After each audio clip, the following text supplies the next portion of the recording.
Talent അക്കാദമിയുടെ മറ്റൊരു current affairs സെക്ഷനിലേക്ക് എല്ലാ പ്രിയപ്പെട്ട ഉദ്യോഗാർത്ഥികൾക്കും സ്വാഗതം.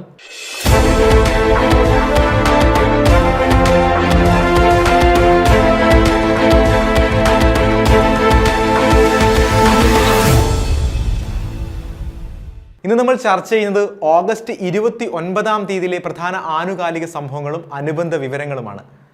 നമുക്ക് ക്ലാസ്സിലേക്ക് കിടക്കാം.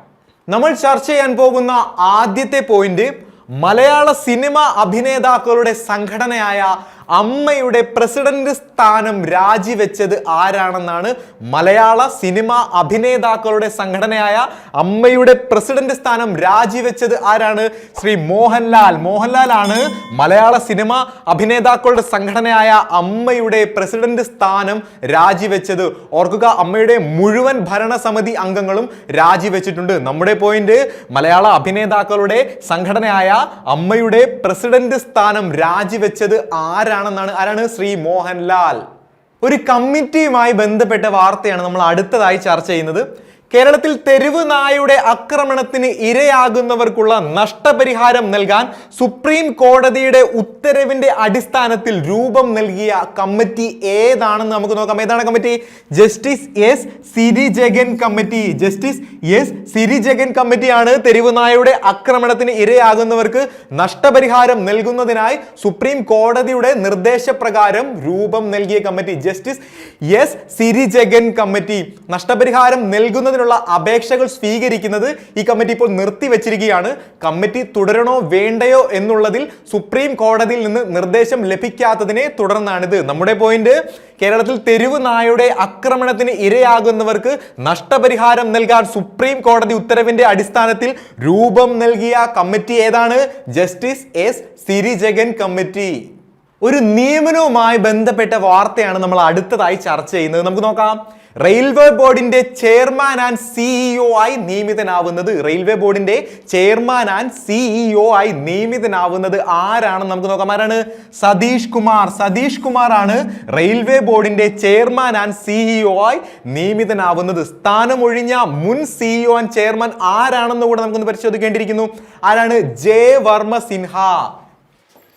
ജയവർമ്മ സിൻഹയായിരുന്നു മുൻപുണ്ടായിരുന്ന ചെയർമാൻ ആൻഡ് റെയിൽവേ ബോർഡിന്റെ chairman and CEO Jaya Varma Sinha. ഓർക്കുക, ഈ സ്ഥാനത്തെത്തുന്ന ആദ്യ വനിത, റെയിൽവേ ബോർഡിന്റെ ചെയർമാൻ ആൻഡ് സിഇഒ ആവുന്ന ആദ്യ വനിതയായിരുന്നു ജയവർമ്മ സിൻഹ. നമ്മുടെ പോയിന്റ്, റെയിൽവേ ബോർഡിന്റെ ചെയർമാൻ ആൻഡ് സിഇഒ ആയി നിയമിതനാവുന്നത് ആരാണെന്നാണ്. ആരാണ്? സതീഷ് കുമാർ. മറ്റൊരു നിയമനവുമായി ബന്ധപ്പെട്ട വാർത്ത കൂടെ നമുക്ക് ചർച്ച ചെയ്യാം. ടെക് കമ്പനിയായ ആപ്പിളിന്റെ പുതിയ ചീഫ് ഫിനാൻഷ്യൽ ഓഫീസറായി നിയമിതനാവുന്നത്. ടെക് കമ്പനിയായ ആപ്പിളിന്റെ ചീഫ് ഫിനാൻഷ്യൽ ഓഫീസറായി നിയമിതനാവുന്നത് ആരാണെന്ന് നമുക്ക് നോക്കാം. ആരാണ്? കേവൻ പരേഖ്. കേവൻ പരേഖ് ആണ് ആപ്പിളിന്റെ ചീഫ് ഫിനാൻഷ്യൽ ഓഫീസറായി നിയമിതനാവുന്നത്. ആരാണ്? കേവൻ പരേഖ്. അതുപോലെ തന്നെ ആപ്പിളിന്റെ സിഇഒ ആരാണെന്ന് കൂടെ നമുക്ക് നോക്കാം. ആരാണ് ആപ്പിളിന്റെ CEO? Tim cook. Tim cook ആണ് ആപ്പിളിന്റെ നിലവിലെ സിഇഒ. നമ്മുടെ പോയിന്റ്, ടെക് കമ്പനിയായ ആപ്പിളിന്റെ പുതിയ ചീഫ് ഫിനാൻഷ്യൽ ഓഫീസറായി നിയമിതനാവുന്നത് ആരാണ്? കേവൻ പരേഖ്. ഓർക്കുക, ഇദ്ദേഹം ഒരു ഇന്ത്യൻ വംശജൻ കൂടെയാണ് കേവൻ പരേഖ്. നമ്മൾ ചർച്ച ചെയ്ത അടുത്ത നിയമന വാർത്ത 2024 ഓഗസ്റ്റിൽ ICCയുടെ ചെയർമാനായി തിരഞ്ഞെടുക്കപ്പെട്ട ഇന്ത്യക്കാരൻ. 2024 ഓഗസ്റ്റിൽ ICCയുടെ ചെയർമാനായി തിരഞ്ഞെടുക്കപ്പെട്ട ഇന്ത്യക്കാരൻ ആരാണ് നമുക്ക് പരിശോധിക്കാം. ആരാണ്? ജയ്ഷാ. ജയ്ഷായാണ് 2024 ഓഗസ്റ്റിൽ ICCയുടെ ചെയർമാനായി തിരഞ്ഞെടുക്കപ്പെട്ട ഇന്ത്യക്കാരൻ. ആരാണ്? ജയ്ഷാ. ഇതേ സ്ഥാനത്തെത്തുന്ന ICCയുടെ ചെയർമാൻ ആകുന്ന 5ാമത്തെ ഇന്ത്യക്കാരനാണ് ജയ്ഷാ. 5ാമത്തെ ഇന്ത്യക്കാരനാണ് ജയ്ഷാ. ഇതിനു മുമ്പ് ഈ സ്ഥാനത്തെത്തിയ ഇന്ത്യക്കാർ ആരാണെന്ന് കൂടെ നമുക്കൊന്ന് പരിശോധിക്കേണ്ടിയിരിക്കുന്നു. ആരൊക്കെയാണ്? ജഗ്മോഹൻ ഡാൽമിയ. ജഗ്മോഹൻ ഡാൽമിയ. അതുപോലെ തന്നെ ശരത് പവാർ. ശരത് പവാർ. എൻ ശ്രീനിവാസൻ. പിന്നീട് ശശാങ്ക് മനോഹറും ICCയുടെ ചെയർമാനായി തിരഞ്ഞെടുക്കപ്പെടുന്നതാണ്. ശശാങ്ക് മനോഹർ. ജഗ്മോഹൻ ഡാൽമിയ, ശരത് പവാർ, എൻ ശ്രീനിവാസൻ, ശശാങ്ക് മനോഹർ എന്നിവരാണ് ജയ് ഷായ്ക്ക് മുൻപ് ICCയുടെ ചെയർമാനായി തിരഞ്ഞെടുക്കപ്പെട്ടത്. ICC എന്താണെന്നൊക്കെ അറിയാം, ഇന്റർനാഷണൽ ക്രിക്കറ്റ് കൗൺസിൽ എന്നാണ് ICCയുടെ പൂർണ്ണ രൂപം. അതുപോലെ ICCയുടെ ഇപ്പോഴത്തെ ചെയർമാൻ, നിലവിലെ ചെയർമാൻ ആരായിരുന്നു എന്നുകൂടെ നമുക്ക് നോക്കാം. ആരാണ്? Greg Barclay. ഗ്രെഗ് ബാർക്ലേ ആയിരുന്നു നിലവിൽ ഉണ്ടായിരുന്ന ചെയർമാൻ. അതുപോലെ തന്നെ ഇതേ സ്ഥാനത്തെത്തുന്ന ഏറ്റവും പ്രായം കുറഞ്ഞ വ്യക്തിയും ജയ് ഷാ തന്നെയാണ്. നമ്മുടെ പോയിന്റ് 2024 ഓഗസ്റ്റിൽ ICC ചെയർമാനായി തെരഞ്ഞെടുക്കപ്പെട്ട ഇന്ത്യക്കാരൻ ആരാണെന്നായിരുന്നു. ആരാണ്? ജയ് ഷാ. മറ്റൊരു നിയമന വാർത്ത കൂടെ നമുക്ക് ചർച്ച ചെയ്യേണ്ടിയിരിക്കുന്നു. നാഷണൽ സെക്യൂരിറ്റി ഗാർഡ് NSGയുടെ ഡയറക്ടർ ജനറലായി നിയമിതനായത്. NSG national security guard director ജനറലായി നിയമിതനായത് ആരാണ്? ബി ശ്രീനിവാസനാണ് നാഷണൽ സെക്യൂരിറ്റി ഗാർഡ് NSGയുടെ ഡയറക്ടർ ജനറലായി നിയമിതനായത് ആരാണ്? ബി ശ്രീനിവാസനാണ് നാഷണൽ സെക്യൂരിറ്റി ഗാർഡിന്റെ ഡയറക്ടർ ജനറലായി നിയമിതനായത്. നമ്മൾ ചർച്ച ചെയ്യുന്ന അടുത്ത പോയിന്റ്, ഹീലിയം ചോർച്ചയെ തുടർന്ന് വിക്ഷേപണം മാറ്റിവെച്ച സ്വകാര്യ ബഹിരാകാശ ദൗത്യത്തിന്റെ പേരാണ്. ഹീലിയം ചോർച്ചയെ തുടർന്ന് വിക്ഷേപണം മാറ്റിവെച്ച സ്വകാര്യ ബഹിരാകാശ ദൗത്യത്തിന്റെ പേര് നമുക്ക് നോക്കാം. എന്താണ്? പൊളാരിസ് ഡോൺ എന്നാണ് ഹീലിയം ചോർച്ചയെ തുടർന്ന് വിക്ഷേപണം മാറ്റിവെച്ച സ്വകാര്യ ബഹിരാകാശ ദൗത്യം. മനുഷ്യനെ സ്പേസിൽ, ബഹിരാകാശത്ത് നടത്തിക്കുവാനുള്ള ആദ്യ സ്വകാര്യ ദൗത്യം കൂടിയാണ് പൊളാരിസ് ഡോൺ. ഇതിന് നേതൃത്വം നൽകുന്നത് ആരാണെന്ന് നമുക്ക് നോക്കാം. ഇലോൺ മസ്കിന്റെ നേതൃത്വത്തിലുള്ള സ്പേസ് എക്സ് എന്ന കമ്പനിയാണ് ഈ സ്വകാര്യ ബഹിരാകാശ ദൗത്യത്തിന് നേതൃത്വം നൽകുന്നത്. ഒന്നുകൂടി ആവർത്തിക്കാം, ഇലോൺ മസ്കിന്റെ നേതൃത്വത്തിലുള്ള സ്പേസ് എക്സ് എന്ന കമ്പനിയാണ് ഈ സ്വകാര്യ ബഹിരാകാശ ദൗത്യത്തിന് നേതൃത്വം നൽകുന്നത്. നമ്മുടെ പോയിന്റ്, ഹീലിയം ചോർച്ചയെ തുടർന്ന് വിക്ഷേപണം മാറ്റിവെച്ച സ്വകാര്യ ബഹിരാകാശ ദൗത്യം ഏതാണെന്നാണ്. ഏതാണ്? Polaris Don. ഒരു റിപ്പോർട്ട് പ്രകാരമുള്ള വാർത്തയാണ് നമ്മൾ അടുത്തതായി ചർച്ച ചെയ്യുന്നത്. ദേശീയ ക്രൈം റെക്കോർഡ്സ് ബ്യൂറോയുടെ കണക്കുകൾ പ്രകാരം രാജ്യത്ത് ഏറ്റവും അധികം ബാലവേല കേസുകൾ റിപ്പോർട്ട് ചെയ്യപ്പെട്ട സംസ്ഥാനം ഏതാണെന്നാണ് നമ്മൾ അടുത്തായി പഠിക്കാൻ പോകുന്നത്. രാജ്യത്ത് ഏറ്റവും അധികം ബാലവേല കേസുകൾ റിപ്പോർട്ട് ചെയ്യപ്പെട്ട സംസ്ഥാനം ഏതാണ്? തെലങ്കാനയാണ്. ദേശീയ crime records, national crime records ബ്യൂറോയുടെ റിപ്പോർട്ട് പ്രകാരം രാജ്യത്ത് ഏറ്റവും അധികം ബാലവേല കേസുകൾ റിപ്പോർട്ട് ചെയ്യപ്പെട്ട സംസ്ഥാനം ഏതാണ്? തെലങ്കാന. ഓർക്കുക, 2020, 2021, 2022 കണക്കുകളാണ് പുറത്തു വന്നിരിക്കുന്നത്. 2020, 2021, 2022 വർഷങ്ങളിലെ കണക്കുകളാണ് പുറത്തു വന്നിരിക്കുന്നത്. ഇത് പ്രകാരം രാജ്യത്ത് 751 ബാലവേല കേസുകളാണ് റിപ്പോർട്ട് ചെയ്യപ്പെട്ടിരിക്കുന്നത്. 751 ബാലവേല കേസുകളാണ് രാജ്യത്ത് ആകമാനം റിപ്പോർട്ട് ചെയ്യപ്പെട്ടിരിക്കുന്നത്. ഓർക്കേണ്ട മറ്റൊരു കാര്യം, ഈ റിപ്പോർട്ട് പ്രകാരം കേരളത്തിൽ ഒരു ബാലവേല കേസ് പോലും റിപ്പോർട്ട് ചെയ്യപ്പെട്ടിട്ടില്ല എന്നതാണ് നമ്മുടെ പോയിന്റ്. ദേശീയ ക്രൈം റെക്കോർഡ്സ് ബ്യൂറോയുടെ റിപ്പോർട്ട് പ്രകാരം രാജ്യത്ത് ഏറ്റവും അധികം ബാലവേല കേസുകൾ റിപ്പോർട്ട് ചെയ്യപ്പെട്ട സംസ്ഥാനം ഏതാണ്? തെലങ്കാന. ഒരു വേദിയുമായി ബന്ധപ്പെട്ട വാർത്തയാണ് നമ്മൾ അടുത്തതായി ചർച്ച ചെയ്യുന്നത്. നമുക്ക് നോക്കാം, ISMRന്റെ രണ്ടാമത് മീറ്റിംഗിന്റെ വേദി. ISMRന്റെ രണ്ടാമത് മീറ്റിംഗിന്റെ വേദി എവിടെയാണെന്ന് നമുക്ക് നോക്കാം. എവിടെയാണ്? സിംഗപ്പൂരാണ് ISMRന്റെ രണ്ടാമത് മീറ്റിംഗിന്റെ വേദി. എവിടെയാണ്? സിംഗപ്പൂർ. എന്താണ് ISMR എന്ന് നമുക്ക് നോക്കാം. India Singapore ministerial round table എന്നാണ് ISMRന്റെ പൂർണ്ണരൂപം. എന്താണ്?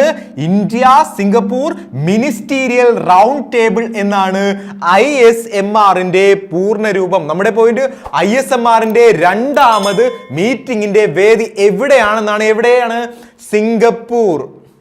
കായിക രംഗവുമായി ബന്ധപ്പെട്ട ഒരു വാർത്തയാണ് നമ്മൾ അടുത്തായി ചർച്ച ചെയ്യുന്നത്.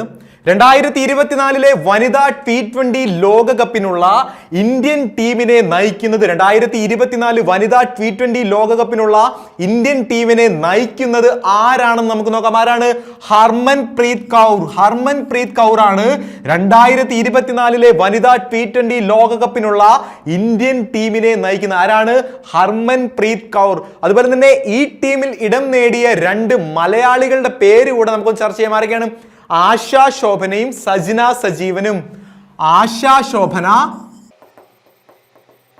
സജന സജീവൻ.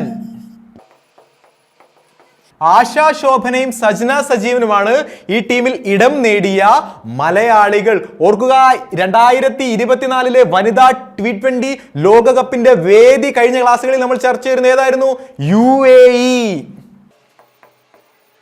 UAE വെച്ചാണ് 2024 വനിതാ T20 ലോകകപ്പ് അരങ്ങേറുന്നത്. അതുപോലെ തന്നെ UAEക്ക് മുൻപ് വേദി നിശ്ചയിച്ചിരുന്നത് ബംഗ്ലാദേശിനെ ആയിരുന്നു. പിന്നീടാണ് UAEയിലേക്ക് വേദി മാറ്റുകയുണ്ടായത്.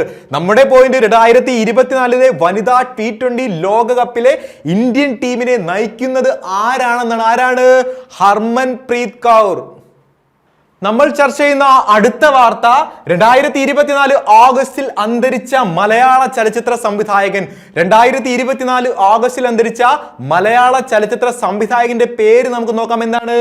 എം മോഹൻ. എം മോഹനാണ് 2024 ഓഗസ്റ്റിൽ അന്തരിച്ച മലയാള ചലച്ചിത്ര സംവിധായകൻ. ശാലിനി എന്റെ കൂട്ടുകാരി, രണ്ട് പെൺകുട്ടികൾ, വിട പറയും മുൻപേ എന്നിവയാണ് ഇദ്ദേഹത്തിന്റെ ശ്രദ്ധേയമായ ചിത്രങ്ങൾ. നമ്മുടെ പോയിന്റ് ഞാൻ ഒന്നുകൂടി ആവർത്തിക്കാം. 2024 ഓഗസ്റ്റിൽ അന്തരിച്ച മലയാള ചലച്ചിത്ര സംവിധായകന്റെ പേരെന്താണ്? എം മോഹൻ. അതുപോലെ തന്നെ നമ്മൾ ചർച്ച ചെയ്യുന്ന അടുത്ത വാർത്ത 2024 ഓഗസ്റ്റിൽ അന്തരിച്ച മുൻ ലെബനൻ പ്രധാനമന്ത്രി ആരാണെന്നാണ്. 2024 ഓഗസ്റ്റിൽ അന്തരിച്ച മുൻ ലെബനൻ പ്രധാനമന്ത്രി ആരാണ്? നമുക്ക് നോക്കാം. ആരാണ്? സലീം അൽ ഹോസ്. സലീം അൽ ഹോസ് ആണ് 2024 അന്തരിച്ച മുൻ ലെബനൻ പ്രധാനമന്ത്രി. ആരാണ്? സലീം അൽ ഹോസ്. വരാനിരിക്കുന്ന പ്രധാന PSC പരീക്ഷകളെ കുറിച്ചുള്ള ഒരു അപ്ഡേറ്റ് ആണ് നൽകുന്നത്. 10th അടിസ്ഥാന യോഗ്യതയായിട്ടുള്ള എക്സാമുകളാണ് assistant prisoner officer, village field assistant, LGS എന്നീ എക്സാമുകൾ. അതുപോലെ തന്നെ +2 അടിസ്ഥാന യോഗ്യതയായിട്ടുള്ള എക്സാമുകളാണ് civil police officer, civil excise officer, fireman, beat forest officer എന്നീ എക്സാമുകൾ.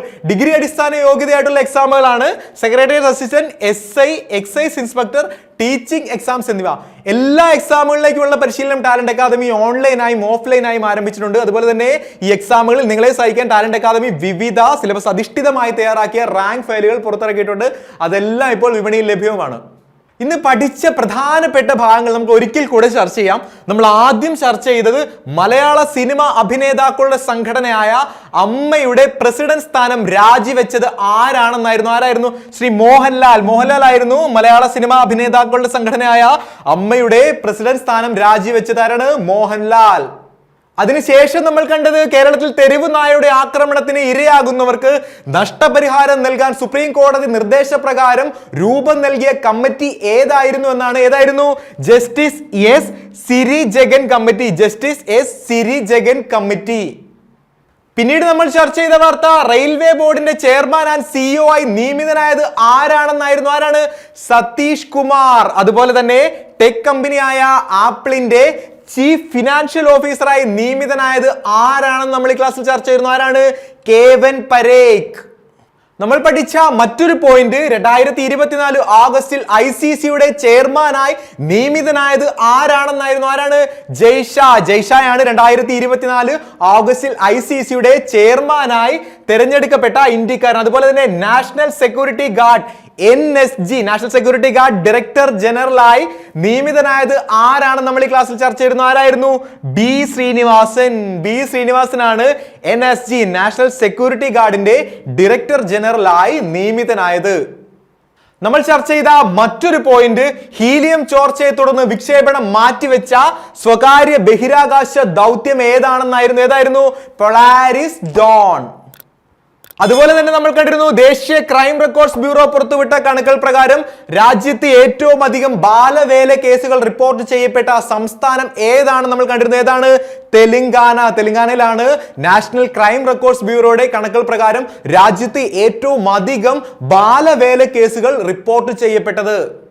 പിന്നീട് നമ്മൾ ചർച്ച ചെയ്ത പോയിന്റുകൾ ISMRന്റെ രണ്ടാമത് മീറ്റിംഗിന്റെ വേദി എവിടെയായിരുന്നു സിംഗപ്പൂർ. അതുപോലെ തന്നെ 2024 വനിതാ T20 ലോകകപ്പിനുള്ള ഇന്ത്യൻ ടീമിനെ നയിക്കുന്നത് ആരാണെന്ന് നമ്മൾ ചർച്ച ചെയ്തിരുന്നു. ആരാണ്? ഹർമൻപ്രീത് കൗർ ആണ് 2024 വനിതാ T20 ലോകകപ്പിനുള്ള ഇന്ത്യൻ ടീമിനെ നയിക്കുന്നത്. പിന്നീട് നമ്മൾ ചർച്ച ചെയ്ത രണ്ട് പ്രധാനപ്പെട്ട പോയിന്റുകൾ 2024 ഓഗസ്റ്റിൽ അന്തരിച്ച മലയാള ചലച്ചിത്ര സംവിധായകന്റെ പേരായിരുന്നു എന്തായിരുന്നു? എം മോഹനാണ് 2024 ഓഗസ്റ്റിൽ അന്തരിച്ച മലയാള ചലച്ചിത്ര സംവിധായകൻ. അതുപോലെ തന്നെ 2024 ഓഗസ്റ്റിൽ അന്തരിച്ച മുൻ ലെബനൻ പ്രധാനമന്ത്രിയുടെ പേരും നമ്മൾ ചർച്ച ചെയ്തിരുന്നു. എന്തായിരുന്നു അദ്ദേഹത്തിന്റെ പേര്? സലീം അൽ ഹോസ് എന്നാണ് 2024 അന്തരിച്ച മുൻ ലെബനൻ പ്രധാനമന്ത്രിയുടെ പേര്. കഴിഞ്ഞ ക്ലാസ്സുമായി ബന്ധപ്പെട്ട രണ്ട് ചോദ്യങ്ങൾ നൽകുകയാണ്. ഉത്തരങ്ങൾ നിങ്ങൾ കമന്റ് ചെയ്യുക. ഒന്നാമത്തെ ചോദ്യം, 2024 ഓഗസ്റ്റിൽ നാസ്കോം ചെയർപേഴ്സണായി നിയമിതയായത് ആര്? 2024 ഓഗസ്റ്റിൽ നാസ്കോം ചെയർപേഴ്സണായി നിയമിതയായത് option A Nikesh Arora, option B George Kurian, option C Vivek Sankaran, option D Sindhu Gangadharan. രണ്ടാമത്തെ ചോദ്യം, പുതിയതായി 5 ജില്ലകൾ നിലവിൽ വരുന്ന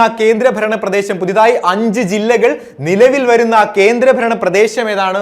option A Delhi, option B Ladakh, option C Puducherry, option D Lakshadweep. അതുപോലെ തന്നെ കഴിഞ്ഞ ക്ലാസ്സിൽ നൽകിയിരുന്ന രണ്ട് ചോദ്യങ്ങളുടെ ഉത്തരം കൂടെ നമുക്ക് ചർച്ച ചെയ്യാം. ഒന്നാമത്തെ ചോദ്യം, ഓണ വിഭവങ്ങളായ ഉപ്പേരിയും ശർക്കര വരട്ടിയും വിപണിയിലെത്തിക്കാൻ കുടുംബശ്രീ ആരംഭിച്ച ബ്രാൻഡ് ഏതാണെന്നാണ്. ഓപ്ഷൻ ഡി ഫ്രഷ് ബൈറ്റ്സ് ആണ് ഓണവിഭവങ്ങളായ ഉപ്പേരിയും ശർക്കര വരട്ടിയും വിപണിയിൽ എത്തിക്കാൻ കുടുംബശ്രീ ആരംഭിച്ച ബ്രാൻഡ്. രണ്ടാമത്തെ ചോദ്യം, പാവേൽ ദുറോവ് ഏത് സോഷ്യൽ മീഡിയ ആപ്പിന്റെ സ്ഥാപകനാണ്? Option A Telegram. Option D Telegram ആണ് ശരിയായ ഉത്തരം. പാവേൽ ദുറോവ് ആണ് ടെലിഗ്രാമിന്റെ സ്ഥാപകൻ. ഇന്ന് പഠിച്ച ഭാഗങ്ങൾ എല്ലാവർക്കും മനസ്സിലായി എന്ന് പ്രതീക്ഷിക്കുന്നു. അടുത്ത ക്ലാസ്സിൽ വീണ്ടും കാണാം. നന്ദി.